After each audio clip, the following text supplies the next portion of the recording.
নজর রাখবো মালদার দিকে। মালদায় পথ নিরাপত্তা সপ্তাহ উপলক্ষে ট্রাফিক পুলিশের উদ্যোগে ও হাবিবপুর থানার সহযোগিতায় আইহো বাস স্ট্যান্ডে অনুষ্ঠিত হয় সচেতনতামূলক শিবির। অনুষ্ঠানে উপস্থিত ছিলেন রাজ্যের প্রতিমন্ত্রী জোয়েল মুর্মু সহ পুলিশ ও প্রশাসনের আধিকারিকরা। পথচারী, বাস, টোটো, মোটরবাইক ও অন্যান্য যানবাহনের চালকদের ট্রাফিক আইন মেনে চলার বার্তা দেওয়া হয়। হেলমেট ও সিট বেল্ট ব্যবহার, গতি নিয়ন্ত্রণ, মোবাইল ফোন ব্যবহার না করা এবং মদ্যপ অবস্থায় গাড়ি না চালানোর বিষয়ে সচেতন করা হয়।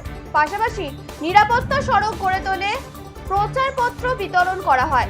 জেলা জুড়ে ধারাবাহিকভাবে এই ধরনের কর্মসূচি চলবে বলে প্রশাসনের পক্ষ থেকে জানানো হয়েছে।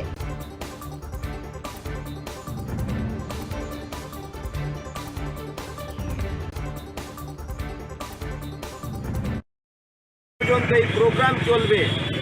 আমাদের যে হবিবপুরের মধ্যে বুলবুলি চণ্ডীতে একটা প্রোগ্রাম হয়েছে এবং আইহো স্ট্যান্ডে একটা প্রোগ্রাম হয়েছে।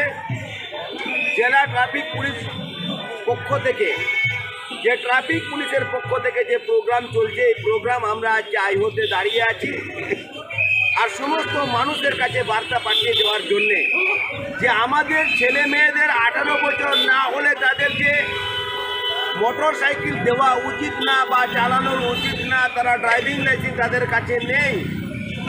যার নামে গাড়ি আছে তার যে কেস হবে, তার নির্দেশ দেওয়ার জন্যে, তার যে ভবিষ্যৎকে যে দেখানোর জন্য, যে ভবিষ্যৎ তারা যে এগিয়ে নিয়ে যেতে পারে, তাদের দুর্ঘটনা যেন না ঘটে, ভগবানের কাছে কামনা করব কোনো মানুষ যেন অ্যাক্সিডেন্ট না হয়, ভগবানের কাছে কামনা করব।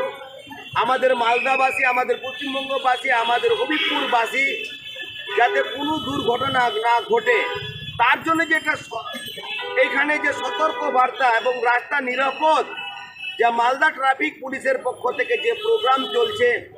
আমাদের যে মোটর সাইকেলের আমাদের ইন্স্যুরেন্স দরকার, ইন্স্যুরেন্স থাকা দরকার। যিনি চালাবেন তাদের যে